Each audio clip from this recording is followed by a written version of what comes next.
বাড়ির গেইটে কিংবা খাতার উপরে 786 লিখে রাখেন, এটা কি বিসমিল্লাহর বিকল্প?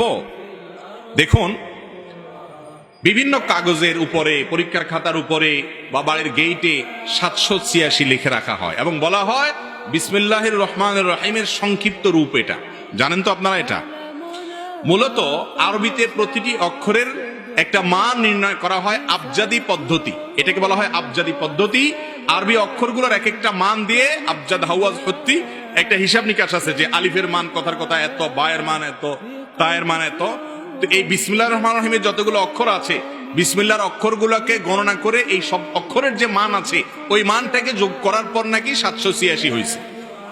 যাই হোক, 786 হয়েছে ধরেন, তারপরেও বিসমিল্লাহির রহমানির রহিম যেখানে লিখতে হয় সেখানে বিসমিল্লাহির রহমানির রহিম না লিখে 786 লিখলে বিসমিল্লাহ লেখার যে সুন্নাত বা সওয়াব সেটা কখনো আদায় হবে